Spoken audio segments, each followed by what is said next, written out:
For the ancient Greeks, death did not offer a paradise or a realm of final punishment. Instead, it led to Hades, a gray, silent expanse where the shades of the dead wandered without memory, purpose, or hope of return. This bleak reality was inescapable. Whether king or peasant, hero or coward, every life eventually led to the same gray silence, leaving the ancient world with few spiritual defenses against the finality of the grave. Yet for 2,000 years, a secretive ritual operated just outside Athens, claiming to possess the one true exception to this rule, the Eleusinian Mysteries. To understand how this cult claimed to conquer death, we must look at the mother's mythological trauma that served as its blueprint. The foundation of Eleusinians is the myth of Persephone. She was gathering flowers in a meadow when the earth opened and Hades, king of the underworld, violently abducted her to the realm of the dead. While the Greek gods were often portrayed through divine politics, the story of Persephone's mother, Demeter, is defined by raw maternal grief. Distraught, she abandoned her duties on Mount Olympus to search the mortal world. Because Demeter was the goddess of agriculture, her mourning had global consequences. The earth became barren, crops failed, and humanity faced the world's first winter. To save humanity, Zeus brokered a compromise. Persephone would return to her mother, but because she had eaten seeds in the underworld, she was bound to return to Hades for a portion of every year, creating the cycle of the seasons. In her joy at this reunion, Demeter gifted the people of Eleusis her secret rites, establishing a sacred promise of life after death. The resulting ritual was not abstract prayer. It was a physical mechanism designed to guide humans through the gods' own journey, moving them from devastating loss to a visceral experience of rebirth.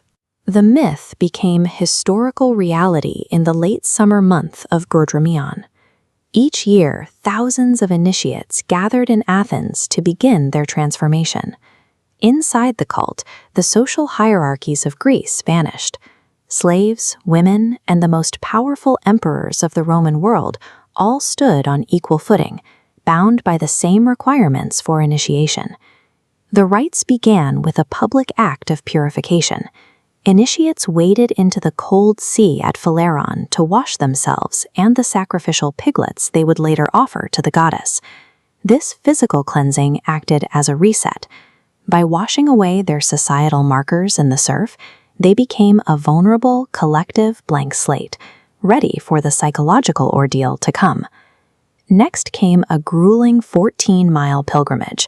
The crowd marched from Athens to Eleusis along the torch-lit Hiera Hodos, or Sacred Way. The initiates marched in a state of fast. Their physical exhaustion and hunger explicitly mirrored Demeter's desperate search for her daughter. As they crossed the bridge over the Cephissus River, masked locals suddenly bombarded the tired crowd with raucous, obscene insults, known as gepharismoi. These insults tracked the mythology. They mimicked Iambe, the palace servant whose crude jokes finally induced the grieving Demeter to laugh. This transition to sudden laughter broke the initiate's composure. By combining physical fatigue with shocking humor, the ritual rapidly lowered their mental defenses.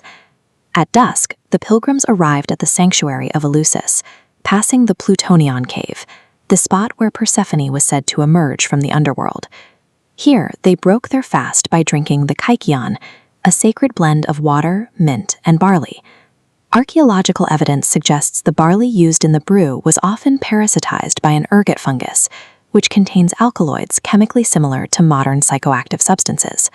Preparing this fungus under specific conditions yields water-soluble alkaloids. For the initiates, drinking the kykeon ensured that as they entered the most sacred phase of the ritual, their neurochemistry began to shift. By nightfall, the thousands standing at the temple gates had been pushed to a physical and mental limit. Exhausted, hungry, and under the influence of the brew, they had reached the state of vulnerability required for the final revelation. The initiates then filed into the telesterion, the windowless great hall of the mysteries.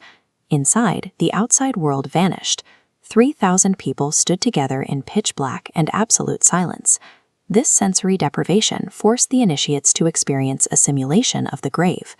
In the darkness, they confronted the literal blindness and isolation that defined the Greek concept of death.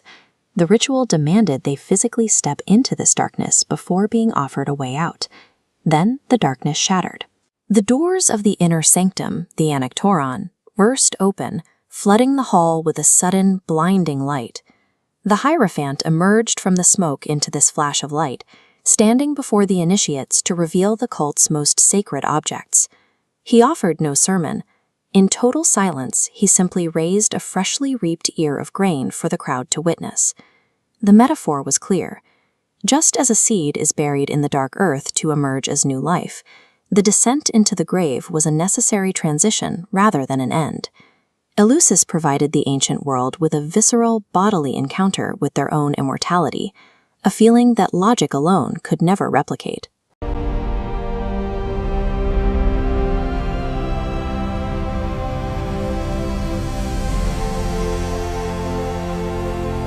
For nearly 2,000 years, the most fiercely protected secret in the ancient world sat in a small town northwest of Athens. Anyone initiated into the Eleusinian Mysteries swore an oath of absolute silence. Breaking that oath carried an automatic death penalty. The threat worked. We have endless records of who went to Eleusis: emperors, philosophers, and peasants, but no initiate ever wrote down exactly what happened inside the temple. In 396 CE, an invading army burned the sanctuary to the ground, leaving only stone ruins and erasing the cult's rites from the historical record. Recent forensic chemical reconstructions have provided a physical explanation for the visions recorded in antiquity. These findings suggest the sanctuary functioned as a center for the systematic preparation and use of botanical alkaloids. Surviving texts tell us that at the climax of the ritual, initiates broke their fast by drinking a sacred barley beverage called the kykeon. The primary suspect for the drug that fueled their visions is a fungus called ergot, which naturally parasitizes rye and barley crobes. Consuming raw, unprocessed ergot causes a horrific illness known historically as St. Anthony's fire. The fungus contains toxic proteins that restrict blood flow, leading to convulsions, gangrene, and a highly painful death. In the 1970s, the chemist Albert Hofmann, the scientist who discovered LSD, proposed that ancient practitioners found a way to strip away the toxicity, leaving only the fungus's powerful hallucinogen compounds. The scientific community questioned how Bronze Age priestesses could safely isolate a precise psychoactive molecule thousands of years before the invention of the modern laboratory. In 2026, a team of researchers in Athens set out to test that exact limitation. They deliberately bypassed modern equipment and restricted themselves entirely to materials available in antiquity. They steeped raw ergot in a basic alkaline solution made of water and wood ash, a standard lye preparation used by the ancient Greeks to make soap. This alkaline ash water selectively breaks apart the toxic ergopeptides, neutralizing the gangrene-causing toxins. What remains stable and intact are lysergic acid amide, or LSA, and iso-LSA, the visionary compounds. This simple filtration process proves that ancient people possessed the exact technological capability to brew a safe, potent psychedelic potion. For proof of practice, the investigation moves to an archaeological site in Spain called Mas Castellar. During excavations of an Eleusinian chapel there, researchers found physical chemical traces of ergot sclerotia trapped inside a ceremonial chalice and embedded within the dental plaque of an ancient human jawbone. The combination of ancient chemical viability and archaeological evidence suggests the kykeon was an active entheogen. The identification of a physical elixir links the experiences at the sanctuary directly to the intellectual tradition established by Plato, who was a documented initiate. In the Phaedrus, Plato describes human souls climbing to view the realm of absolute truth. He uses the term epopteia, the exact technical word for the highest degree of Eleusinian initiation, to describe this supreme vision.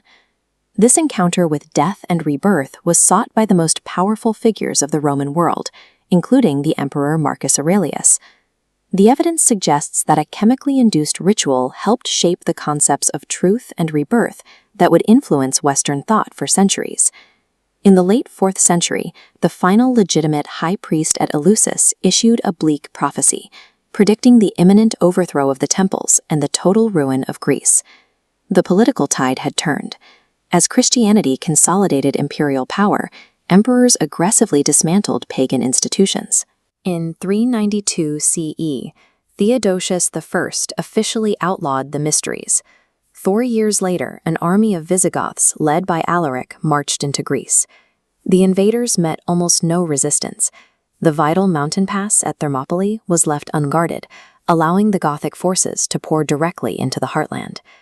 Historical accounts from the period state that Christian monks, hostile to the ancient rites, embedded themselves with Alaric's forces, guiding them straight toward the sanctuary at Eleusis. The invaders looted the sacred complex, set the great initiation hall, the Telesterion, on fire, and burned it to the ground, annihilating the physical site. The fire of 396 CE successfully broke the 2,000-year lineage. The physical cult was destroyed, and the practice disappeared into the ashes. Destroying a physical temple is much easier than erasing a spiritual idea. In modern Orthodox memorial services across Greece, families still honor the dead by consuming boiled wheat mixed with pomegranate seeds, the agricultural symbols of Demeter and Persephone. In Thrace, a group known as the Anastenorides participate in spring rituals that closely mirror the trance states described by the ancient initiates. Driven by a hypnotic rhythm, they walk barefoot across glowing coals. It is a physical act of overcoming the material world, echoing the Eleusinian initiates' victory over the fear of death. The Eleusinian Mysteries were violently dismantled, but they were never truly defeated. Through modern forensic chemistry, the foundational texts of philosophy, and the endurance of cultural ritual, the elixir ultimately outlived the ashes.